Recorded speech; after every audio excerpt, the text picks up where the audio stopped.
Well, good evening, everyone. Thank you for having me. I hope everyone can hear me. How to respond to a lot of this. First of all, on the bar, you said you admitted yourself that the bar had been set quite high. I would suggest, though, that the burden of proof is on the proposer rather than on us. It quite clearly says Islam is a religion of peace. I suggest you prove it. We've also been told here tonight when we opened that this debate must take place in the real world. Well, absolutely, yes, it must. It must take place in the real world. And I will describe what Islam is doing in the real world. We can sit and we can debate theocracy day in, day out. We will never agree. We can debate, is there a God, isn't there a God, is the Quran real, isn't it? None of it actually matters. What matters is what happens in the real world, as my opponent quite rightly said. My side of the argument is regularly told that we've heard it again tonight, we were described somewhat as hate. We were told that we are demonizing Islam, whipping up fear of Islam. Not the first time I've been accused of this, probably won't be the last. But let me just say, and let's take this into the real world as we've been advised to do. Let me tell you what actually whips up fears of Islam. We take it from the top. 9/11, the London Underground bombings, Madrid, Mumbai, Mali, Bali, northern Nigeria, Sudan, Afghanistan, Saudi Arabia, Iran, Yemen, Pakistan, death for apostasy, death for blasphemy, death for adultery, death for homosexuality, gender segregation, gender discrimination, unequal testimony between men and women in legal proceedings, child marriage, amputations, beheadings, imprisonment for being raped, anti-Semitism, burqas, execution, as I've said, for this, that and the other, the slaughter of Theo van Gogh on the streets of Amsterdam, death threats on the streets of London, butcher those who insult Islam, Muslim patrols in East London telling people they are entering Sharia controlled zones, polygamous marriages, marriage not requiring the consent of the bride.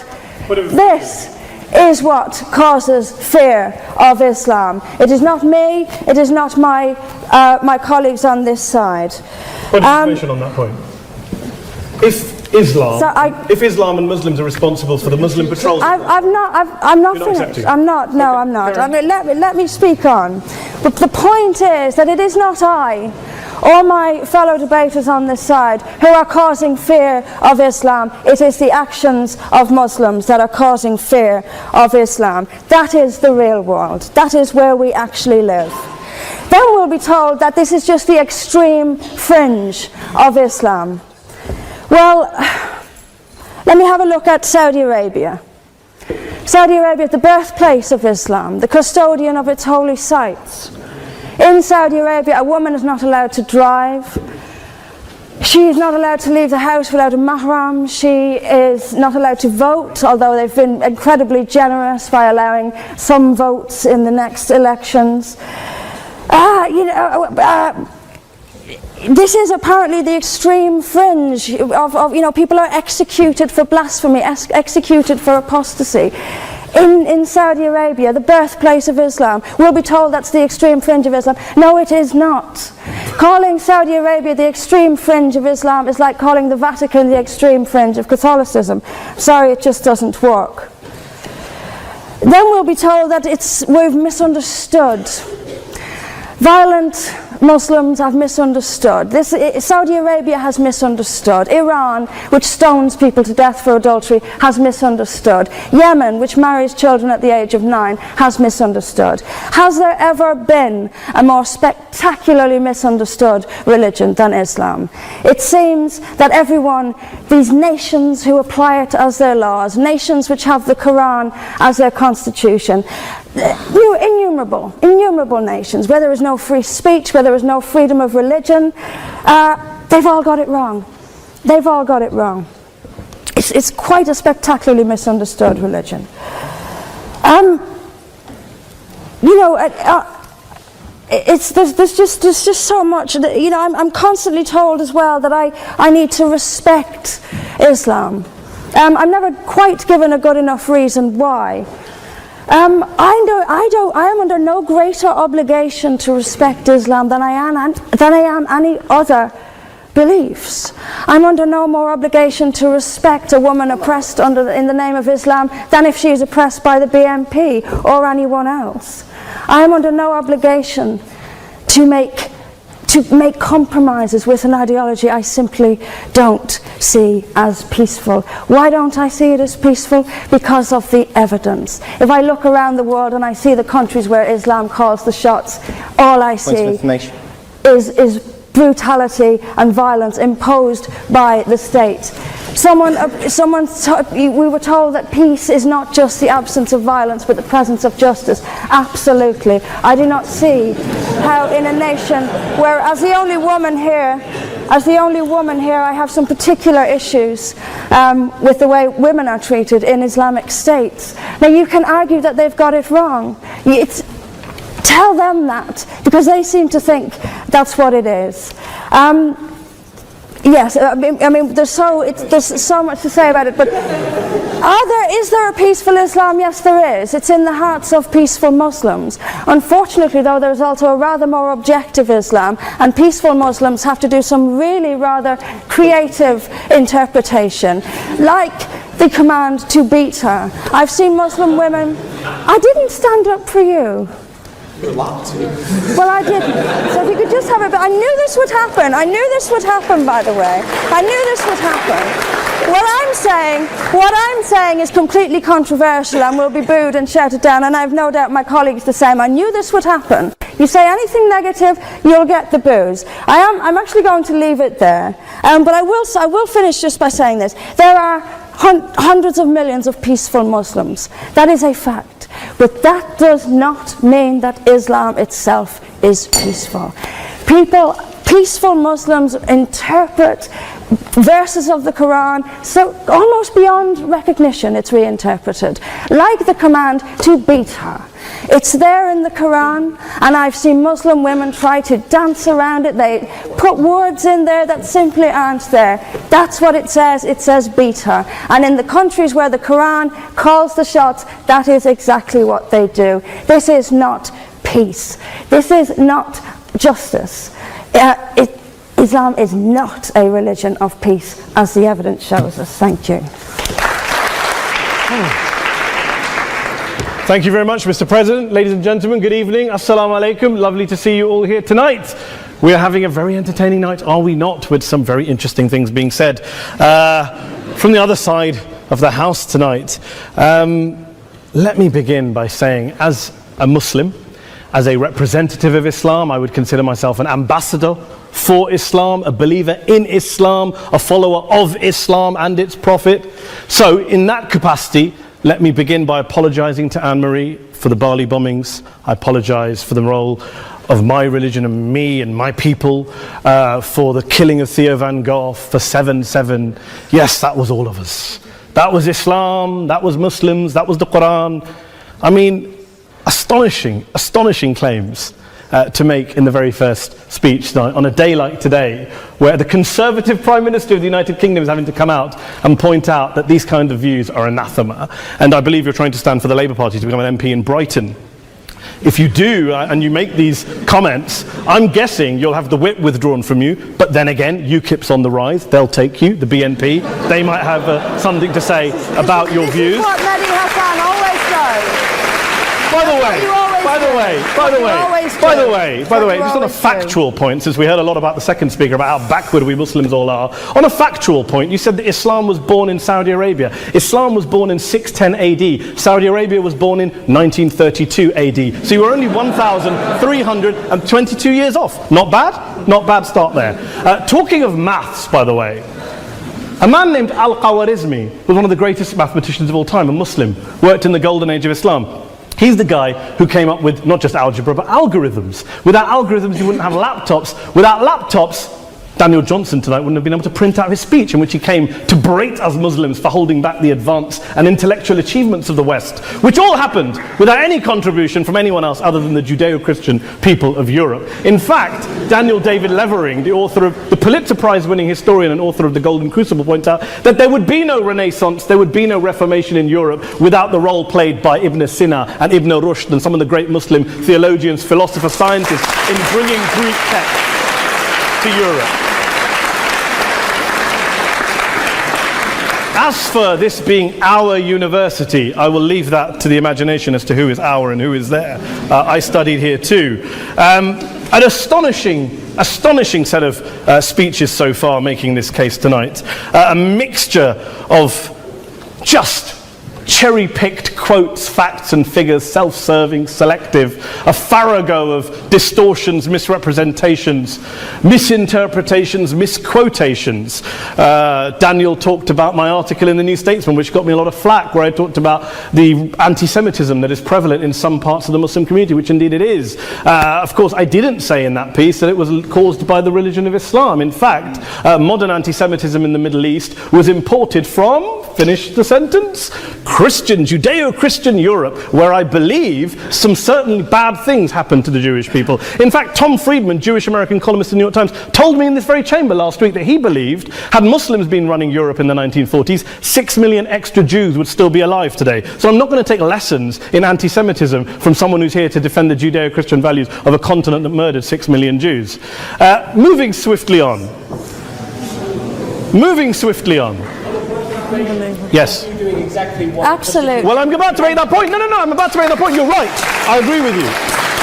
I agree with you 110%. That is my point. I don't think Europe is evil or bad. I'm a very proud European. I don't want to judge Europe on that basis, but if we're going to play this gutter game where we pull out the Bali bombing and we pull out examples of anti-Semitism in the Islamic community, then of course I'm going to come back and say, well, hold on. I mean, look, let's be very clear. Daniel here was a last-minute replacement for Douglas Murray, who had to pull out. And Douglas and I have a well-documented differences, but to be fair to Douglas, as to be fair to Anne-Marie and to Peter, Atheists see all religions as evil, violent, threatening. What the problem I have with Daniel's speech is that Daniel comes here to run this robust defense of Christianity, forgetting that his fellow Christians, people who said they were acting in the name of Jesus, gave us the Crusades, the Spanish Inquisition, the anti-Jewish pogroms, European colonialism in Africa and Asia, the Lord's Resistance Army in Uganda, not to mention countless arson and bomb attacks on abortion clinics in the United States of America to this very day. I would like a little bit of humility from Daniel first before he begins lecturing other communities and other faiths on violence, terror and intolerance. But, no thank you. Some water. But I would say this, to address the gentleman's very valid point here, I'm not going to play that game. I don't actually believe that Christianity is a religion of violence and hate because of what the LRA does in Uganda or what Crusaders did to Jews and Muslims in Jerusalem when they took back the city in the 12th or 13th or whatever century it was. I believe that Christianity, like Islam, like pretty much every mainstream religion, is based on love and compassion and faith. I do follow a religion in which 113 out of the 114 chapters of the Quran begins by introducing the God of Islam as a God of mercy and compassion. I would not have it any other way. I don't follow a religion which introduces my God to me as a God of war, as some kind of Greek God of wrath, as a God of hate and injustice. Not at all. As Adam pointed out, you go through the Quran and you see the mercy and the love and the justice. And yes, you have verses that refer to warfare and violence. Of course it does. This is not a motion about pacifism. I'm not here to argue that Islam is a pacifistic faith. It is not. Islam allows military action, violence in certain limited contexts. And yes, a minority of Muslims do take it out of that context. But is it religious? We talked about Woolwich. Daniel and Anne-Marie have suggested that it's definitely religion that's behind all of this. Well, actually,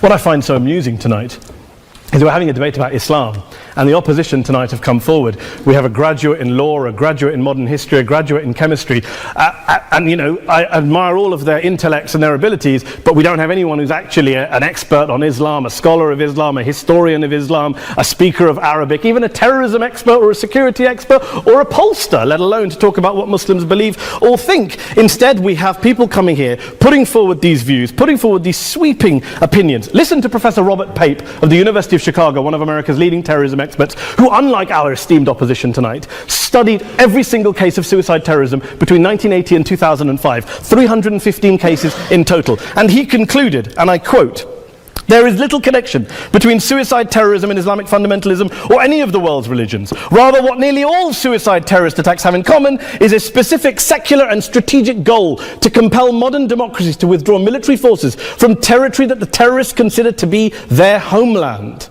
And the irony is, when we talk about terrorism, the irony is that the opposition and the Muslim terrorists, the Al-Qaeda types, actually have one thing in common. Because they both believe that Islam is a warlike, violent religion. They both agree on that. They have everything in common. Osama bin Laden would be nodding along to everything he's heard tonight from the opposition side. He agrees with them. The problem is that mainstream Muslims don't. The majority of Muslims around the world don't. In fact, a gentleman here started quoting all sorts of polls. Gallup carried out the biggest poll of Muslims around the world, of 50,000 Muslims in 35 countries. 93% of Muslims rejected 9/11 and suicide attacks. And of the 7% who didn't, they all, when polled and focus groups, cited political reasons for their support for violence, not religious reasons. And as for Islamic scholars and what they say, well, Daniel talks about our University of Oxford. We'll go down to Oxford's Centre for Islamic Studies, get hold of a man named Sheikh Afifi al-Akiti, who is a massively well-credentialed and well-respected Islamic scholar, who has studied across the world, who in the days after 7/7 published a fatwa denouncing terrorism in the name of Islam, calling for the protection of all non-combatants at all times, and describing suicide bombings as an innovation with no basis in Islamic law. Go and listen to Sheikh Tahir al-Qadri, one of Pakistan's most famous Islamic scholars, who published a 600-page fatwa condemning the killing of all innocents and all suicide bombings unconditionally without any ifs or buts. There's nothing new here. This is mainstream Islam, mainstream scholarship, which has said this for years. You don't go out and kill people willy-nilly in the high street or anywhere else, on a bus or a mall, based on verses of the Quran that you cherry-pick without any context, any understanding, any interpretation, or any commentary. Point of information. Please. Well, it doesn't happen apparently.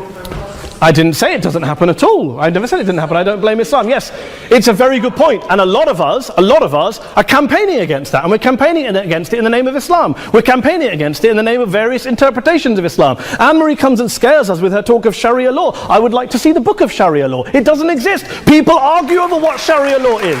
And you empower the extremists by saying there is only one version. You empower them all. I don't believe you took any interruptions, Anne-Marie, so I think you should stay there for a moment. Several countries. Here's what we're dealing with. Here's what we're dealing with. I took your point. Here we are dealing with a 1400-year-old global religion, followed by 1.6 billion people in every corner of the world, a quarter of humanity, of all backgrounds, cultures, ethnicities. And yet the opposition tonight wants to generalize, stereotype, smear in order to desperately win this debate. And here's my question, if we're going to generalize and smear. If, okay, people say yesterday's bombers, and we've got to be careful, there's a trial going on, were yesterday's attackers, motivated by Islam? Big debate. I don't believe they were. Let's say they were. Let's say Faisal Shahzad, the Times Square bomber, was motivated by Islam. Let's assume, for sake of argument, that Richard Reeves, the shoe bomber, was motivated by Islam. If Islam is responsible for these killings, if Islam is what is motivating these people, and Islam is therefore not a religion of peace, a religion of war, then ask yourself this question: why aren't the rest of us doing it? Why is it such a tiny minority of Muslims are interpreting their religion in the way that the opposition claim they are? Let's assume there are 16,000 suicide bombers in the world. There aren't. Let's assume there are for the sake of argument. That's 0.001% of the Muslim population globally. What about the other 99.99% of Muslims who the opposition tonight either ignore or smear? The reality is that the rest of us aren't blowing ourselves up tonight. The reality is that the opposition came here tonight not worried about the fact that me and Adam might pull open our jackets and blow ourselves up tonight because we're followers of a warlike warrior religion which wants to take over Europe and Daniel's university. The issue is this.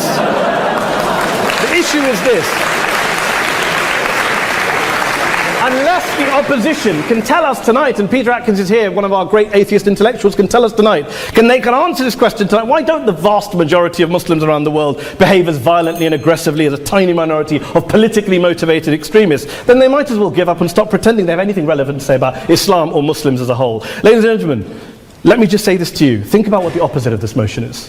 If you vote no tonight, think about what you're saying the opposite motion is. That Islam isn't a religion of peace, it's a religion of war, of violence, of terror, of aggression. That the people who follow Islam, me, my wife, my retired parents, my 6-year-old child, that 1.8 million of your fellow British residents and citizens, that 1.6 billion people across the world, your fellow human beings, are all followers, promoters, believers in a religion of violence. Do you really think that? Do you really believe that to be the case? They say that in the Oxford Union, the most famous debate was in 1933 when Adolf Hitler looked out for the result of the King and Country motion, where they voted against fighting for King and Country, and Hitler was listening out for the result. Well, tonight, 80 years on, there are two groups of people around the world who I would argue are waiting for the result of tonight's vote. There are the millions of peaceful, non-violent, law-abiding Muslims both in the UK, Europe, Asia, Africa and beyond, who see Islam as the source of their identity, as a source of spiritual fulfillment, of hope, of solace.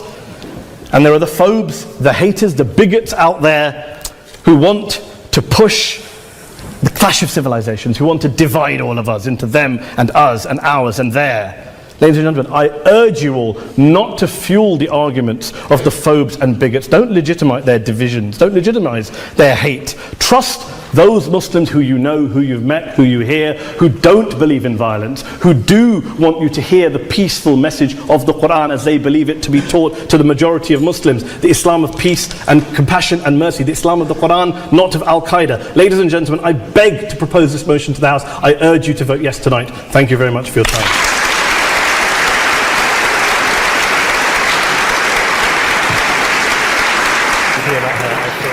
In it, as good men will find anywhere. But we, through examples of the behavior that Islam inspires and often condones, and by seeking to show that Islam has an intrinsic fault, long for Islam 2.0. Islam 2.0, Islam's enlightenment, will have an emphasis on humanity, subtlety, harmony, and reason, and be virtuous. On that point, this evening, though, you are judging Islam 1.0, not Islam 2.0. By opposing the motion, you will be encouraging the emergence of what most of humanity really longs for, but which does not yet exist. Please, for the sake of humanity, oppose.